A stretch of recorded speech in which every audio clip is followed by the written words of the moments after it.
Coming to you live from the King's Road, I'm your host, Kat Ensley, and here's my weird and creepy friend, Arthur Evanstein, and I'm interesting, not creepy, interesting.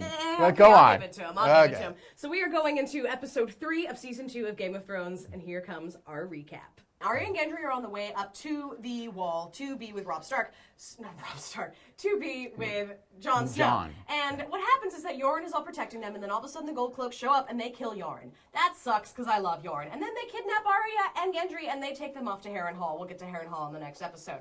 So we have Tyrion Lannister, who is trying to figure out who is actually giving Cersei some inside information that he's not supposed to be giving. So what he does is he goes off and he tells every single member of the small council, Master Pycelle, Varys, and Littlefinger, where he's going to marry off her youngest daughter to. And then whoever Cersei actually screams at him about is the one who is betrayed. So we decide to discover that Grandmaster Pycelle is the actual betrayer. We hate him. He gets his beard cut off. And now Bronn is the new head of the Gold Cloaks. I love Bronn. He can do no wrong. He's amazing. And then Daenerys is still all sad and, whatever, in the Red Keep. And she's all, drowning and not happy. And then Theon Greyjoy has decided now that instead of being faithful to the family that raised him and loved him his entire life, now he's going to betray them and say, sorry about it. I'm going to be with Daddy. He's taking care of himself. That's all. He's taking care of himself. He would have been off better with Rob. He would have. His dad's a douchebag. Well, if I was really going to bet on anything, then I'd be betting on King's Landing, so. That's fair. And then we've also got all the Night's Watch have just been kicked out of Craster's Keep because Jon Snow discovered that Craster is giving his children away to the White Walkers. Well, the sons at least. Yeah, but so now they all have to leave, and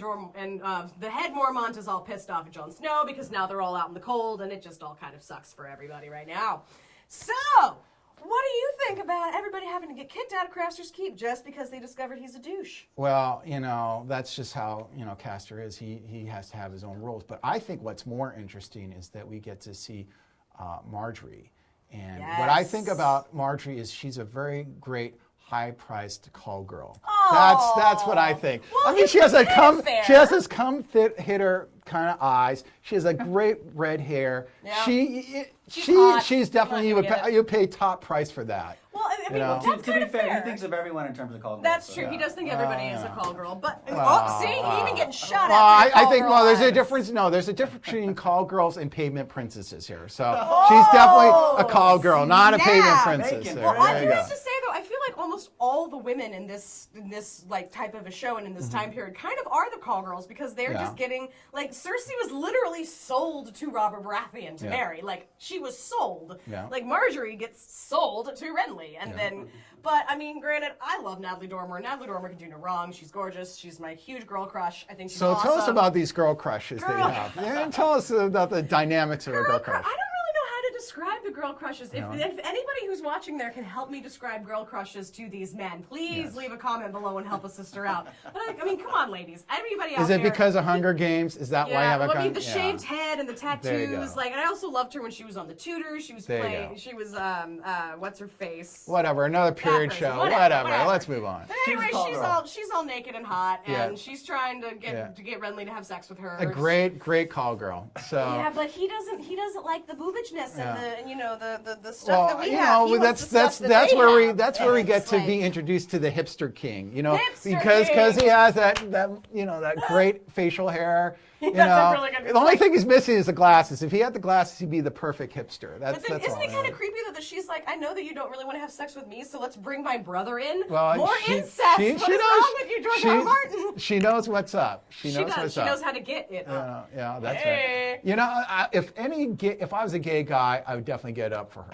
Yeah? Well, there you go. But as a straight man, do you get it up for her as well? Well, it's a lot easier. There you go. Again, interesting, not creepy. What about all you behind the camera boys? Do you guys all get it up a little for Marjorie Tyrell? Come on. That's great red hair. Yeah. Come on. She's a hottie. She's a hottie with a body. So I think that's really the biggest action that happens, sexual action that happens in this episode. Or is there anything else that you?